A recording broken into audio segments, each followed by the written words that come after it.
Hoy tenemos un tema fascinante, les va a encantar, es verdaderamente fascinante lo que usted va a escuchar. Vamos a hablar de una sociedad que para algunos es una sociedad secreta, pero para otros es una sociedad abierta y para otros más es una sociedad que sí, que tiene cierta influencia, pero que ya está en desuso, que no vale la pena, y otros dicen que la responsabilidad y la culpabilidad de lo que hoy vivimos muchos en el mundo obedece a esta sociedad. ¿De qué estoy hablando? Escuchemos a Shadi primero y después analicemos. Soy Roberto Lamadrid y esto que siempre ha sido suyo, Detrás de la Razón. Comenzamos.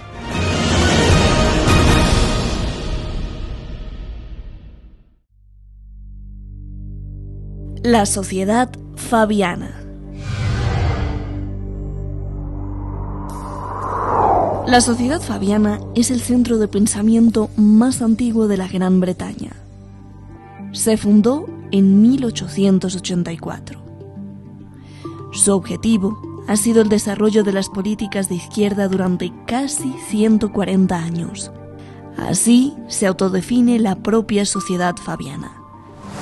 Su nombre fue puesto en honor al general romano Quintus Fabius Maximus, o Quinto Fabio Máximo Verrucoso Cunctator, conocido por su estrategia de retrasar sus ataques contra los invasores hasta el momento adecuado. Debes esperar el momento preciso, como hizo Fabio pacientemente cuando se enfrentó a Aníbal, aunque muchos lo hayan criticado. Pero cuando llegue el momento, debes golpear fuerte, como lo hizo Fabio, o tu espera será en vano. Se lee en su primer panfleto. Sus ideas socialistas a finales del siglo XIX proponían utilizar al gobierno y al sindicalismo para transformar la sociedad, negando el método violento.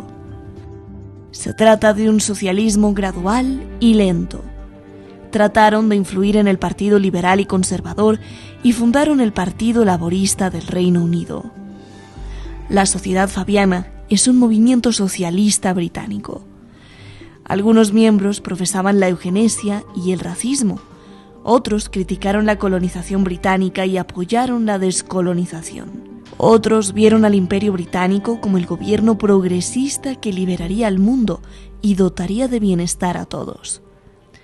La sociedad fabiana fundó la famosa London School of Economics, la Escuela de Economía de Londres, una de las universidades de fama mundial. Los fundadores y personajes clave de la sociedad fabiana son Sidney Webb y su esposa Beatrice Webb.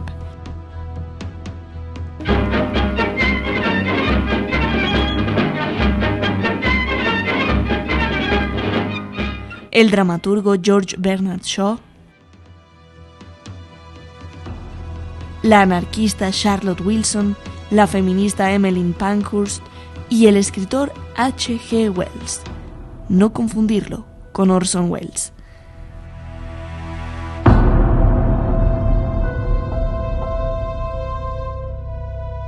¿Ya vio usted de qué estamos hablando? La sociedad fabiana, The Fabian Society en inglés. Y bueno, pues tenemos a nuestros analistas que nos van a explicar de qué se trata todo esto. Muchísimas gracias al equipo de Detrás de la Razón y muchísimas gracias a usted. Este es un tema verdaderamente fascinante y usted va a ver por qué. Porque pues hay muchas cosas de las que uno no sabía, yo no sabía en particular, y pues algunos seguramente no lo sabrán, se quedarán sorprendidos. Francisco Javier Martínez, gracias por estar aquí, con todos tus estudios y con todos tus conocimientos y experiencias que nos vas a compartir y que te vamos a preguntar hasta el fondo. Nuño Rodríguez, a quien le apasiona este tema y que en una charla, en una discusión fuera de cámaras, pues acordamos plantear esto que está más actual, parece ser que nunca. Gracias, Nuño Rodríguez, director del think tank Quixote Club.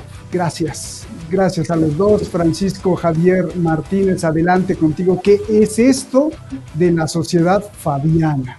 Por favor. Hola, buenas tardes. Dejadme primero que muy breve enmarque por qué y cómo y en qué escenario nace la sociedad fabiana? ¿Por qué esta especificidad británica? Me quiero remontar muy rápido a cómo los poderes, y digo los poderes económicos, los poderes en sí, siempre cómo se han enfrentado a dos temas, a la desigualdad y a la pobreza. Es decir, o bien con piedad o bien con horca, como dice Geremek. Quiero ver la historia de la miseria y de la caridad en Europa, en concreto en Gran Bretaña. ¿Por qué? Porque desde las leyes de asistencialismo social de la reina Elizabeth Tudor en el año 1598 leyes, año 1598 que se hizo la primera ley, por así decirlo, de asistencialismo social, asistencialismo, que no hay que empezar a manejar conceptos. Una cosa es asistencialismo, otra es filantropía, otra es caridad y otra cosa muy distinta es justicia social.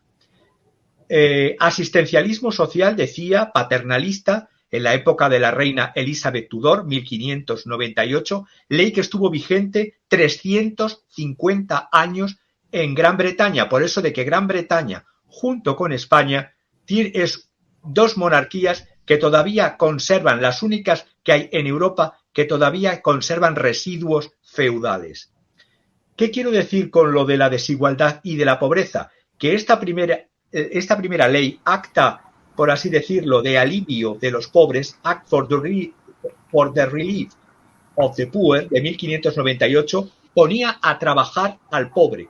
Es decir, le daba medios de trabajo. Todo esto tiene que ver con que ya en reinados anteriores, tras una pandemia, la peste negra, en el año 1349, en el reinado de Eduardo III, anterior a la reina Elizabeth I que he nombrado, había esa preocupación y miedo por la mendicidad, por el vagabundeo, por los pobres, evitar que se sublevasen y, repito, piedad y horca. Entonces, esta ley del 1598, poner a trabajar al pobre, poner a trabajar a los niños de todos aquellos padres que no pudiesen ser capaces de guardarles y de mantenerles, poner a trabajar, repito, en casas de trabajo, working houses, y una ley de asentamientos, dejar a las personas que no se pudiesen mover libremente por el territorio, sino asignados a estas casas de trabajo y, por supuesto, en ese asistencialismo,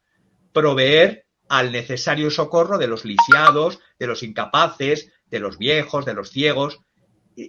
Es decir, discriminar a los que merecían una limosna y a los que no merecían la limosna, castigarles. Todo esto estuvo en funcionamiento 350 años. ¿Por qué digo esto? Porque en el siglo XVIII ya se dan unas buenas cosechas, hay el principio de la industrialización, de la primera industrialización en la segunda mitad del siglo XVIII. En Inglaterra empieza a haber un incremento de la población, hay unas leyes llamadas las Enclosures Act, que son leyes que cercaban, expropiaban los bienes comunales, es decir, todo lo que tenía que ver con campos comunales, bosques comunales, se cercaban y hacían que la gente del campo tuviese que emigrar a las ciudades. Las ciudades empezaron con el primer industrialismo a tener incrementos de población, hacinamientos industriales, había un declive de las epidemias en el siglo XVIII, pero ¿qué pasa en el siglo XIX? Todas estas leyes que se habían creado desde el siglo XVI y XVII eran costosas. Hubo un incremento en el coste del socorro de los pobres. Es decir, suponer que la población en Londres, desde tres momentos, 1776, costaba este socorro a estas personas 1,5 millones de libras de 1776. En el año 1802 se incrementó a 4,5 millones y en el año 1832, perdón, estoy hablando no del coste, sino de lo que es el incremento poblacional, pasó de 1,5 millones a 7 millones en 1832. Todo esto en las demás ciudades hubo incrementos de población brutales y hubo hacinamientos y hubo el primer estallido de cólera en el 1832. ¿Por qué digo todo esto para enmarcarlo?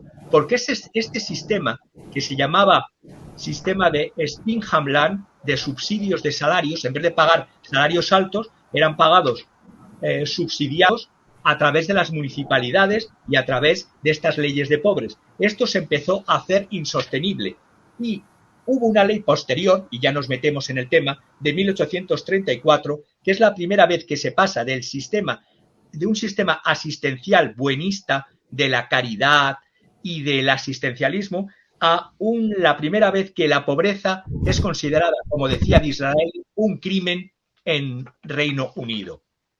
Y es considerado un crimen porque se dan 3 momentos en estos hacinamientos poblacionales en las grandes ciudades. Se da una revuelta en 1830 de campesinos, la Labourers Revolt, que es la última protesta violenta que se da en Reino Unido en 1830, tras un invierno brutal donde hubo hambruna y muerte. Luego se dio un movimiento contra las máquinas y la industrialización, porque suponían que eso quitaba puestos de trabajo. Es el movimiento ludita, porque van contra la tecnología, contra las máquinas. Y luego, por último, hay unos movimientos de intentar tener voz y voto en el Parlamento, el cartismo. ¿Por qué enmarco todo esto? Quiero enmarcarlo porque había un movimiento, por una parte, de revueltas populares por el pan y por el alojamiento, y una revuelta contra las casas de trabajo que habían sido reformadas en verdaderas workhouse. Ya no era working house, sino más bien lo podemos ver en las obras como Oliver Twist, casas de trabajo reformadas, cómo trataban a los niños en esas casas de trabajo. Podemos verlo también en otra obra de Dickens, Little Dorrit, donde se ve claramente cómo hay esa explotación de mujeres y de niños, aparte de los hombres. Y luego en la obra de Dickens también, Tiempos difíciles, Hard Times. Todo esto para enmarcar cómo nace en medio de esta riqueza victoriana esta gran pobreza que era denunciada por escritores, repito, como Dickens, como Charlotte Bronte, como Elizabeth Gaskell. Este sufrimiento y el mal son admoniciones de la naturaleza, y los conservadores, los Tories, y los liberales, los White, lo consideraban como algo dentro del sistema natural de la vida. Eran pobres y encima eran vagos y delincuentes. ¿Qué es la Fabian Society? La Fabian Society, en esta Inglaterra que he querido describir, y en ese concepto de pobreza en el medio de la enorme riqueza de la sociedad victoriana y del imperio de la reina Victoria,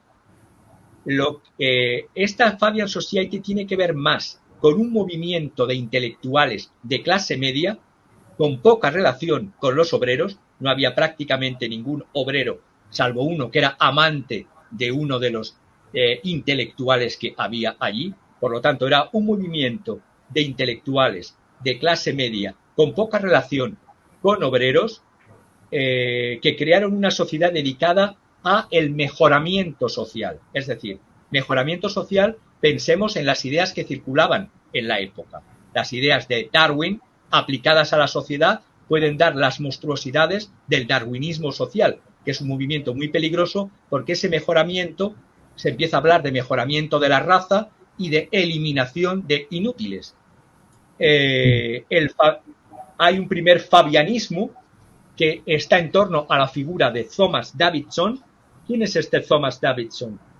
Tiene que ver muy mucho con el concepto de cristianos cuáqueros, cristianos anabatistas, cristianos sociales, que hablan de caridad, pero no tocan, hablan de efectos paliativos, pero nunca cuestionan las causas que provocan esos males, nunca tocan la estructura socioeconómica, la estructura social.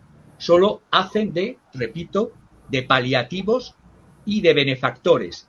Por lo tanto, Thomas Davidson creó una asociación de discípulos, además con ese concepto de discípulos, de uno y otro sexo, y fundó antes de la Fabian Society, justo antes, lo que, por así decirlo, es la precuela de la Fabian Society, es una Fellowship of the New Life, comunidad de la vida nueva. En esta comunidad de la vida nueva se da un conjunto de poetas como Edward Carpenter, activista de los derechos homosexuales, que entonces se llamaban las prácticas saturnales o sodomitas. ¿Qué es Estaba eso? este activista poeta Edward Carpenter, estaba un activista animalista. Quiero decirlo todo porque toda esta parte es lo que luego da la naturaleza de de lo que tenemos la sociedad actual, es decir, ya en germen y antes de la sociedad fabiana, en esta comunidad de la nueva vida, estaba este poeta Edward Carpenter, repito, activista de los derechos sexuales LGTB, y era un teólogo y socialista cristiano. También estaba Henry Stephen Hall, activista de los animales. Estaba un sexólogo, en aquel entonces ya Havelock Ellis, y su esposa feminista Edith Lees. Estaba una novelista sudafricana, Olive Schreiner. Todos estos personajes, por ejemplo, el personaje del poeta LGTB es el que ha inspirado obras de Foster como Maurice, o de D.H. Lawrence inspiró El amante de Lady Chatterley. ¿Por qué inspiró este poeta? Porque él, de una familia media alta, sí tenía relaciones con hombres de clase baja, a los que protegía, igual que D.H. Lawrence en El amante de Lady Chatterley, sin tocar las estructuras de clase. Sí, la señora, la noble, sí tiene relaciones con el jardinero. Y además estaba muy teñido, repito, toda esta sociedad con conceptos de justicia social y económica, pero teñido de una religiosidad y de ligados a sectas como podían ser ya el hinduismo, por eso de que Gran Bretaña ya estaba presente en la India, como emperatriz de la India. Estaba también presente Sri Aurobindo, y luego estaban presentes las sociedades teosóficas de Elena Petrovna Blavatsky, una rusa que estaba emigrada en Londres, que creó un sincretismo religioso traído del hinduismo desde la India. Ella dice que se lo habían dado en el Tíbet unos lamas que la habían admitido y la habían formado, y hablaba de que la humanidad actual no era la definitiva, y hablaba de subrazas como las de antiguas razas a lo que era la existencia humana, como era la de los atlantes, la de los lemures, de Lemuria, es decir, antiguos continentes, en dos obras magnas. Tengo en mi casa y no las he terminado de leer, como puede ser La doctrina secreta de Blavatsky, que son varios volúmenes, y luego tiene más obras, siempre con un sincretismo religioso de hinduismo, de budismo y de un, por así decirlo, entrecomillado, racismo, en cuanto clasifica a las presencias de los humanos, de los prehumanos y de los poshumanos, como razas y subrazas. Es decir, nosotros seríamos un derivado de la quinta o sexta subraza atlante, y estos a su vez nosotros no seríamos los definitivos en este mundo. Toda esta mezcla de religión, entendido como cristianismo social, de sectas protestantes, anabaptistas, cuáqueros, con hinduismo, es lo que tiñe a esta primera comunidad, que además se hace llamar comunidad de la nueva vida, individualista, nada en concepto, hay corrientes libertarias en su fondo, y cuando se crea la sociedad fabiana, tiene que ver más que con miembros del partido, o de, por así decirlo, del partido de la Federación Socialdemócrata, que estaban teñidos de algunos, como Hinman, del pensamiento de Marx, son contrarios al pensamiento de Marx. Es decir, tienen que ver más con la Liga Socialista de William Morris. Es decir, William Morris es un artista, porque toda esta sociedad fabiana tiene mucho de esteticismo, aparte de el asistencialismo paternalista, tiene mucho de esteticismo, porque dio lugar a un movimiento, William Morris, de la Liga Socialista, llamado Arts and Craft, que se puede ver como un regusto hacia el medievalismo, hacia las sagas islandesas, hacia el pensamiento de John Milton, un romanticismo medievalista que va en contra de la sociedad industrial y quiere rememorar la sociedad medieval de las artes y de los oficios. Es decir, es una especie de pensamiento en arrière, pensamiento hacia atrás, porque no le gusta cómo es la sociedad. Esta es la primera sociedad fabiana, está en torno a esta figura, antes del matrimonio Webb y antes de Bernard Shaw. Es decir, es Thomas Davidson y todo esto que estoy diciendo, de más ligado al pensamiento de William Morris y más ligado también a el partido que ya existía posteriormente, un partido laborista independiente contrario al partido laborista que luego se constituiría como tal. Es decir, hay una mezcla de espiritualismo, de misticismo, de corrientes orientalistas, de corrientes social cristianas y mucho de pre-LGTB, pre-feminismo, bueno, o sin pre, de LGTB, de feminismo, de diferencialismo, no en cuanto a las clases, sino en cuanto a algo para ellos fundamentales que era el individuo, porque pensaban que transformando al individuo, el concepto que ellos tenían de individuo, transformaría la sociedad. Y por lo tanto, para la mentalidad inglesa, que siempre ha estado muy diferenciado y muy contra el Estado, pensemos en Herbert Spencer, el individuo Estado, la sociedad fabiana, a pesar de llamarse luego socialistas, tenían corrientes, es verdad, con la entrada de los Webb, un poco de estatalismo, pero siempre fueron muy renuentes al estatalismo. Siempre fueron más municipalistas, siempre fueron más de asociaciones sociales y de grupos de la sociedad civil, más que de un estatalismo en el concepto de socialismo continental europeo. Bien.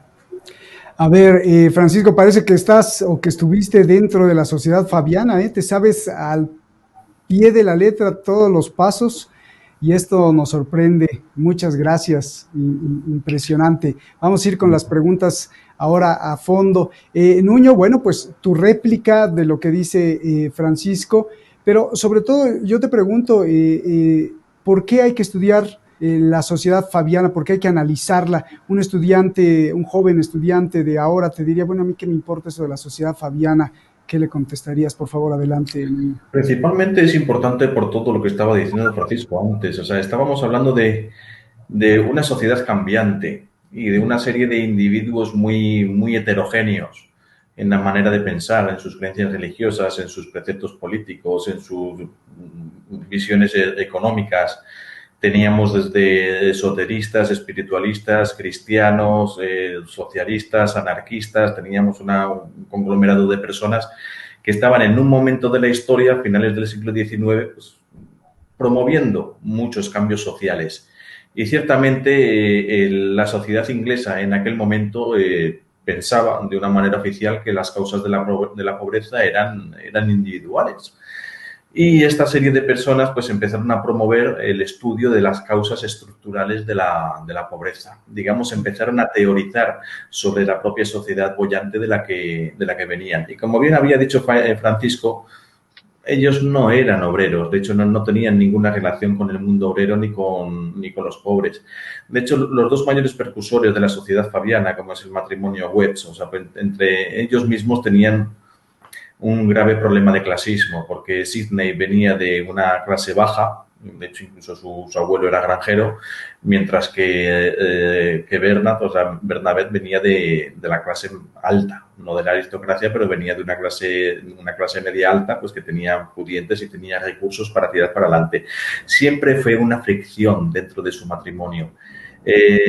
También hay que tener en cuenta que toda la sociedad fabiana, a pesar de ser tan heterogéneos y de tener unas visiones de pensamiento tan amplias, tan ecuménicas, tan universales, tenían el defecto de que veían el mundo a través del prisma inglés y ellos mismos tenían la manía de querer educar a los nativos de otras partes del mundo, no comprendían que pudiese haber otras maneras de establecer administraciones, de hacer universidades, de enseñar a sus poblaciones.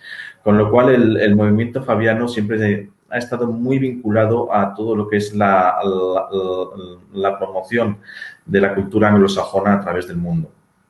Ciertamente había gente dentro de la sociedad fabiana que estaban unos en contra del imperialismo inglés, pero que otros pensaban que el imperio inglés podía ser perfectamente un vehículo de transmisión de todas las ideas colectivistas que tenían ellos, porque hay que tener en cuenta que por mucho que estamos hablando de una vertiente del socialismo, siempre se hablan de tres vertientes socialistas, la nacional, la marxista y la fabiana. Bueno, pues la fabiana de socialista, la verdad que no tenía mucho, sí que era colectivista, sí que, como ha dicho Francisco, abogaban más por la municipalidad.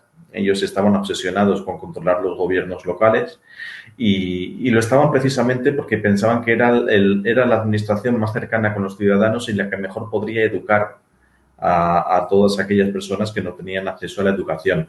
No obstante, nunca apostaron totalmente por el municipalismo y sí que tenían un eje que les unía siempre con el Estado central. ¿Por qué al final acabaron eligiendo el Estado central?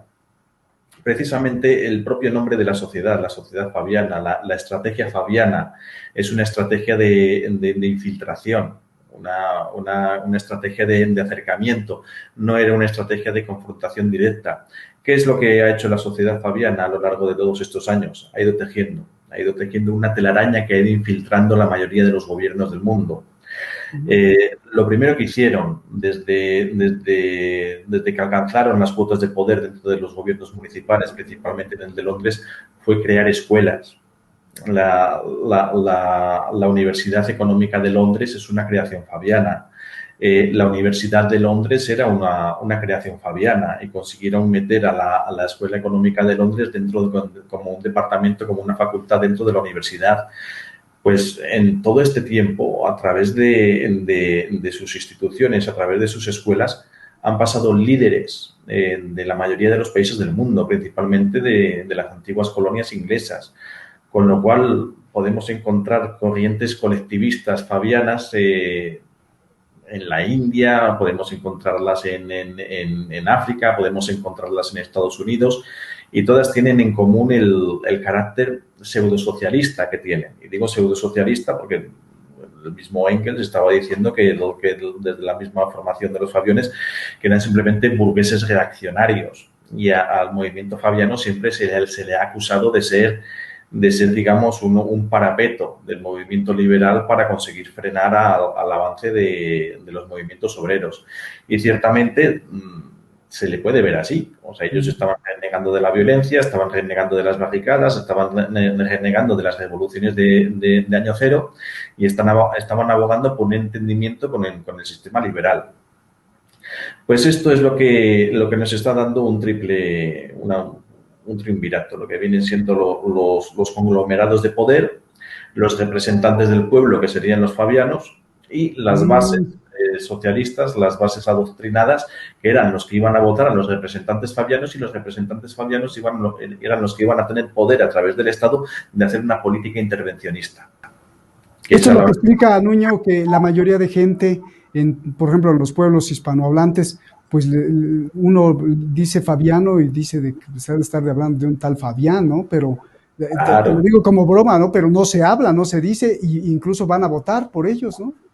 Pues claro que van a votar por ellos, o sea que si son ellos, hay que tener en cuenta que el movimiento fabiano tenía una gran obsesión, o sea, y era una gran certeza de que ellos tenían que controlar el espectro cultural. Los primeros movimientos fabianos, o sea, como estaba comentando Francisco, o sea, pues estaban formados por intelectuales, por escritores, por dramaturgos, por poetas, por gente muy de la vodevil también, o sea, por gente muy vinculada con las artes, más con las artes que con las ciencias, con lo cual tenían una proyección sobre la sociedad pues muy bien vista. Entonces, eran gentes aceptadas, eran gente pues socialdemócratas en el sentido más estricto de la palabra, porque la socialdemocracia es una creación del mundo fabiano. Y al final son los socialdemócratas los que están haciendo de intermediarios entre unas masas empobrecidas y unos grupos de poder total y absolutamente descontrolados, y quienes están haciendo unas políticas intervencionistas que les permiten hacer políticas limosneras, pero que a la hora de la verdad lo que están haciendo es seguir permitiendo que haya un sistema económico liberal internacional que está esquilmando a la mayoría de las poblaciones y que está empobreciendo a los habitantes de las mismas naciones. Voy con Francisco, Nuño, pero antes de ir con Francisco, yo te diría, si Jeremy Corbyn o el Partido Laborista te estuviera escuchando, te va a matar, porque va a decir, nosotros somos los buenos, estamos alineados con todos los gobiernos del mundo, progresistas que defienden a los pobres. ¿Qué te pasa, Nuño? Eso es lo que yo creo que diría cualquier laborista. Pues yo recomiendo a la audiencia que simplemente, porque es que estamos hablando, ¿es una sociedad secreta, es una sociedad abierta? No, es una sociedad abierta, totalmente abierta. Otra cosa es que hagan cosas que están más o menos ocultas o que están dentro de un entramado que está fuera de focos. Pero tú entras en la propia web del movimiento fabiano, de la sociedad fabiana, y ellos se consideran a sí mismos como un think tank. O sea, ellos son los creadores de pensamiento que promueven las políticas del Partido Laborista inglés. Y de hecho, tú entras en su página web y ahora su primer objetivo es que el Partido Laborista vuelva otra vez al poder, que sigan esta serie de políticas, que hagan esta serie de cosas. En otras palabras, ellos mismos se consideran el cerebro del Partido Laborista. Y del mundo. Y del mundo, evidentemente. Bien. A ver, Francisco, Javier, pues hay muchas cosas que me sorprenden. Nuño dice de la infiltración, y yo quiero preguntarte, cuando estaba leyendo sobre la sociedad fabiana, ellos se proclaman como los que tienen la idea para salvar al mundo y llenar de gobiernos progresistas en el mundo. Entonces, yo quiero preguntarte, ¿qué tiene que ver la sociedad fabiana con el día de hoy? ¿Cuánto ha modificado? ¿Cuánta responsabilidad tiene? Y si es benéfico lo que ha hecho para el mundo o es perjudicial, porque ellos dicen que es benéfico y se alían con todos los, o si no es que son los gobiernos progresistas en el mundo. Por favor.